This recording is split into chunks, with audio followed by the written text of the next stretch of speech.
Hello बच्चों, कैसे हो? कल हमने समास किए थे और आज का जो हमारा काम है व्याकरण का ही करेंगे। शब्द शब्द तुमने पहले भी पढ़े होंगे। शब्द किसे कहते हैं, इसके कितने भेद हैं, आज हम ये सारा सब कुछ करेंगे। तो सबसे पहले तो है शब्द की परिभाषा। शब्द किसे कहते हैं, शब्द की परिभाषा दीजिए। एक ही बात है। तो शब्द क्या है? एक या एक से अधिक वर्णों से बना हुआ स्वतंत्र तथा सार्थक ध्वनि समूह शब्द कहलाता है। अर्थात कहने का मतलब क्या है, स्वतंत्र का मतलब क्या है, किसी वाक्य में बंधा हुआ नहीं होता ये। और सार्थक का मतलब होता है जिसका कोई सही अर्थ निकले। ठीक है। और ध्वनि समूह अलग अलग वर्णों का समूह होता है ये, इसलिए इसको ध्वनि समूह कहा जाता है, जिससे बोलने से आवाज आए। ठीक है। तो शब्द क्या हो गया? एक या एक से अधिक वर्णों से बना हुआ स्वतंत्र तथा सार्थक ध्वनि समूह शब्द कहलाता है। जैसे कलम, सुंदर, दौड़ना आदि। यानी अलग अलग कोई भी शब्द कह सकते हो तुम। सपना, क्लास, बेंच, मेज, कुर्सी, ये सब क्या है? शब्द हैं। ठीक है। तो शब्द की परिभाषा पता लगी। अब है आगे शब्द के भेद। शब्द के 5 भेद हैं। ठीक है। सबसे पहले है उद्गम के आधार पर शब्द के भेद। उसके बाद है रचना के आधार पर, फिर है प्रयोग के आधार पर, फिर है अर्थ के आधार पर, और फिर रूपांतरण के आधार पर। यानी शब्द के कुल कितने भेद हुए? 5 भेद हैं। तो सबके अलग अलग आगे और भेद हैं। तो सबसे पहले हम करेंगे उद्गम के आधार पर शब्द के कितने भेद हैं। तो उद्गम के आधार पर शब्द के भेद हैं 5। सबसे पहले तत्सम, तद्भव, देशी, विदेशी, संकर। तो तत्सम कौन से शब्द होते हैं? ध्यान से समझना, बिल्कुल आसान है, कोई भी मुश्किल नहीं है। तुम यूं सोच रहे होगे आगे से आगे इनके भेद हैं, कैसे याद करेंगे हम, ऐसा कुछ भी नहीं है, बिल्कुल आसान है। शब्द के भेद थे 5। सबसे पहले था उद्गम के आधार पर, तो अब हम उसके उद्गम के आधार पर भेद कर रहे हैं। ठीक है। तो क्या है, उद्गम के आधार पर शब्द के भेद कितने हैं? 5 है। तत्सम शब्द वो होते हैं जो संस्कृत के शब्द ऐसे जो हिंदी में प्रयोग किए जाते हैं, लेकिन उनका मूल रूप में कोई परिवर्तन नहीं होता। यानी संस्कृत के जो शब्द हैं वो हिंदी में ऐसे के ऐसे, जैसे शब्द हैं वैसे के वैसे ही हिंदी में भी प्रयोग किए जाते हैं। वो शब्द क्या कहलाते हैं? वो तत्सम शब्द कहलाते हैं। जैसे पवन, नेत्र, सूर्य, कार्य, छात्र आदि आदि। ठीक है। फिर है तद्भव शब्द, जो शब्द संस्कृत के मूल रूप से बिगड़कर हिंदी में प्रयोग हुए हैं। यानी है तो संस्कृत के शब्द, लेकिन हिंदी में प्रयोग होने पर उनमें कुछ बदलाव आ गया है। उन्हें तद्भव शब्द कहते हैं। जैसे सात, सात किसका बना है? सप्त का बना है। कार्य का क्या बन गया? काम बन गया। घोटक का क्या बन गया? घोड़ा बन गया। दुग्ध का क्या बन गया? दूध बन गया। आम्र का क्या बन गया? आम बन गया। तो यानी संस्कृत के शब्द जो हिंदी में बदल कर प्रयोग हुए, उनके दूसरे अर्थ निकाल लिए गए, वो क्या है? तद्भव शब्द आ गए। फिर है देशी शब्द, जो शब्द लोक भाषाओं से आए हुए हैं। कोई हरियाणा से आया, कोई पंजाब से आया, कोई किसी से आया, यानी अलग अलग जहां पर जो भाषा बोली जाती है उससे जो शब्द आए वो देशी शब्द में आ गए। उसे हम देशी शब्द भी बोलते हैं और देशज शब्द भी बोलते हैं। तो देशज शब्द भी वही है और देशी शब्द भी वही है। जैसे पेड़, जूता, चीनी, लोटा, डिबिया, इस तरह के जो भी आम बोलचाल की भाषा में, हमारे लोक भाषा में प्रयोग हो जाते हैं, वो शब्द देशी शब्द कहलाते हैं। उसके बाद है विदेशी। तो विदेशी शब्द वो होते हैं जो विदेश से आए हुए शब्द है। ठीक है। जैसे कॉलेज, कॉलेज अंग्रेजी का शब्द है। अंग्रेजी भाषा कहाँ से आई? बाहर से आई।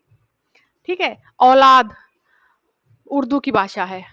खर्च, तोप, डॉक्टर, यानी ये बाहर की दूसरी बाहर की भाषाएं जो है, उर्दू की है या फिर अंग्रेजी की है, ऐसे शब्द जो हैं वो विदेशी, यानी विदेशी भाषाओं से जो भी शब्द आए हैं वो विदेशी भाषा में आ जाएंगे। फिर है संकर। संकर शब्द वो होते हैं जो दो भाषाओं के मेल से, उनके मिश्रण से, मिश्रण का मतलब क्या होता है? मेल से, यानी दो भाषाओं से मिलकर जो बने हैं वो संकर शब्द कहलाते हैं। जैसे वर्ष गांठ, वर्ष अलग शब्द है, गांठ अलग शब्द है। वर्ष है संस्कृत का, गांठ है हिंदी का।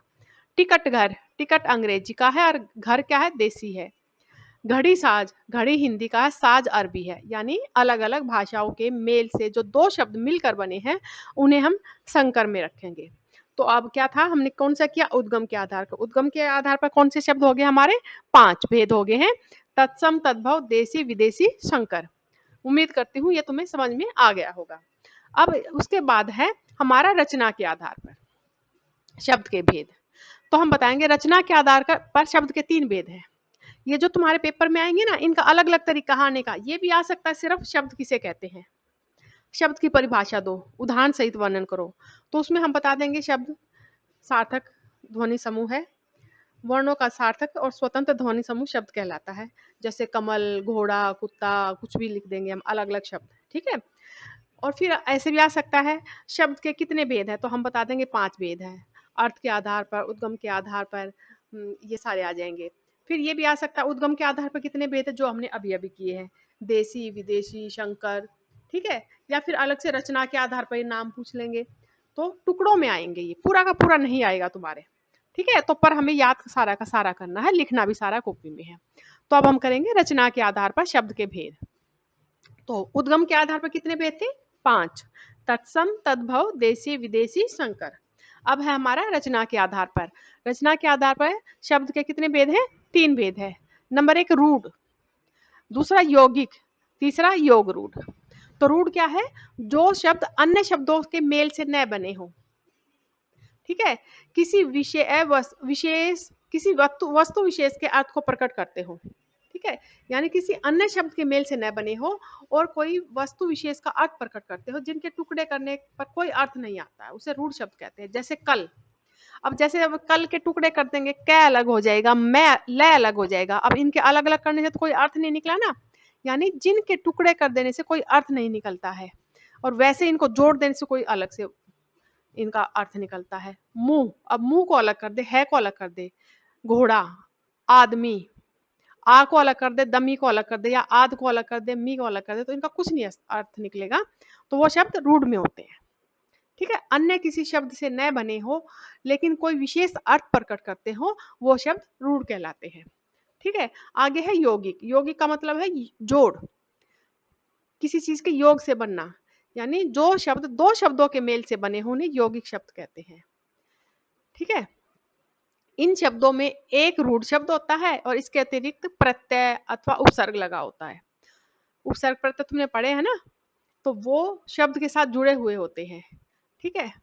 इसमें रूढ़ शब्द अवश्य होता है, जैसे विद्यालय में विद्या जमा आलय, देवदूत में देव जमा दूत, बैलगाड़ी, देशभक्ति, है ना, ये अलग अलग दो दो शब्दों से बने हुए। निर्मल, निर्जमा मल, ठीक।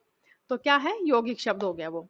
फिर है योग रूढ़, जो शब्द सार्थक खंडों के योग से बने होते हैं तथा अपने मूल शब्दों के अर्थ का बोध न कराकर किसी विशेष अर्थ का बोध कराते हैं, वो योग रूढ़ कहलाते हैं।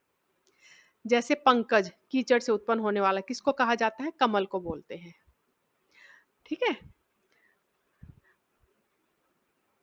उसके बाद दशानंद, 10 मुख, ठीक है।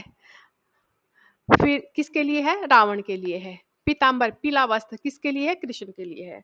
जैसे हमने पीछे अभी समास किए तो उसमें बहुब्री समास था ना, तो बहुब्री समास में वही जो बात थी वही योग रूढ़ में होता है, यानी दो शब्दों के मेल से बन जो शब्द अपना कोई सीधे तरीके से अर्थ न बताकर कोई सी विशेष अर्थ का बोध कराए, वो किस में आ जाएगा, वो योग रूढ़ में आ जाएगा, ठीक है।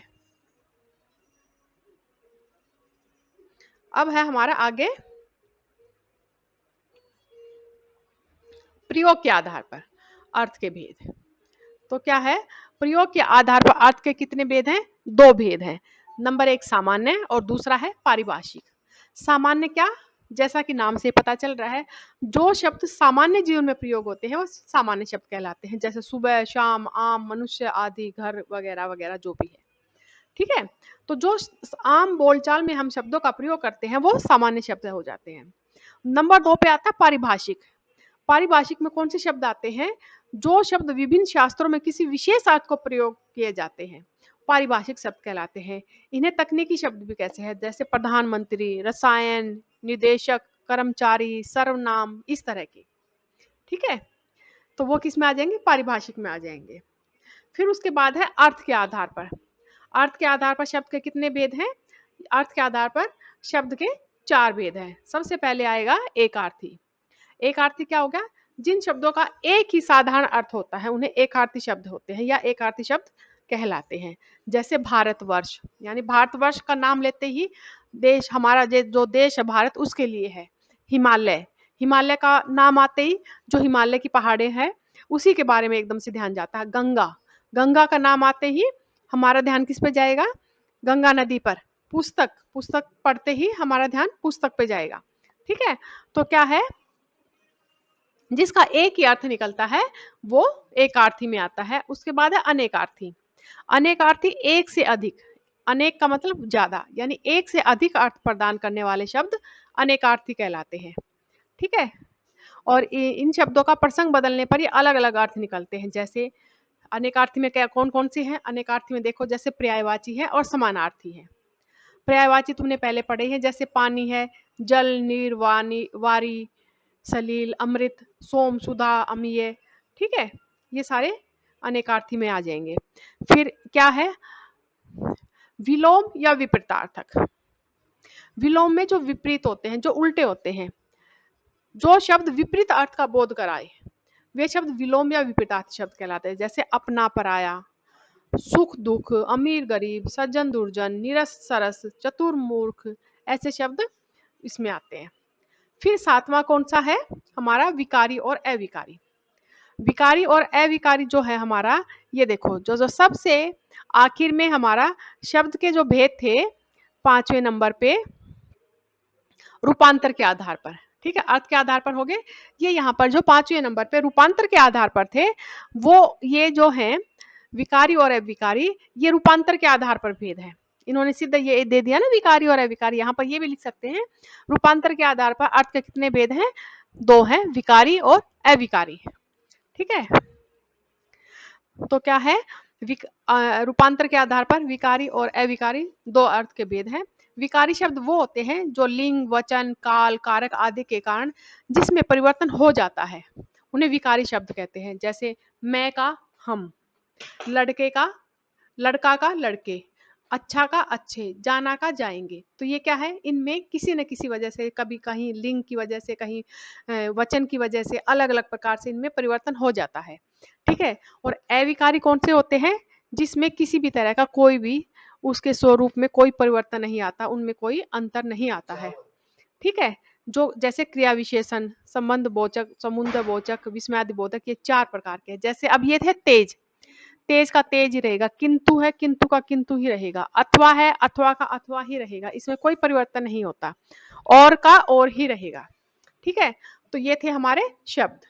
आज यहाँ पर हमारे शब्द और इसके भेद पूरे हो जाते हैं। तो आज का काम तुम्हारा क्या है, उम्मीद करती हूँ एक तो तुम्हें सबको समझ में आ गया होगा। कई बच्चों ने बताया, एक बच्चे ने बताया था कि मैडम हमें छंद समझ में नहीं आए। ठीक है, तो अगर छंद समझ में नहीं आए तो जो मैं ये वीडियो भेजती हूँ बेटा, तुम इस वीडियो को बार बार, जो भी चीज समझनी हो उसी वीडियो को दोबारा से खोल के देख लिया करो, कि जहां से न समझ में आया हो उसको फिर से सुन लिया करो। अगर फिर भी नहीं समझ में आता है तो तीसरी बार सुन लिया करो। फिर भी ना समझ में आया तो मुझे बताओ, मैं फिर उसको और आसान तरीके से समझाने की कोशिश करूंगी, या फिर जब क्लास लगेंगे तब कुछ ना कुछ तो हल उसका ढूंढा जाएगा। ठीक है, तो एक बारे में कोई भी चीज न समझ में आए तो उस वीडियो को दोबारा से जरूर देख लिया करो। तो आज का तुम्हारा काम क्या हुआ, आज का तुम्हारा काम हुआ कि आज तुमने ये जितने भी शब्द मैंने कराए हैं, ये तुमने अपनी कॉपी में लिखने हैं, समझ समझ के लिखने हैं। लिखते वक्त ध्यान इधर उधर नहीं होना चाहिए, ध्यान से लिखेंगे तो क्या है कि तुम्हें साथ के साथ याद भी होते जाएंगे। तो आज का काम सिर्फ मैं याद करने का नहीं दे रही, लेकिन ध्यान से पढ़ते पढ़ते तुमने अपनी कॉपी में लिखना है। आज का हमारा काम यही था। धन्यवाद। और हर बच्चा अपना डेली काम करेंगे।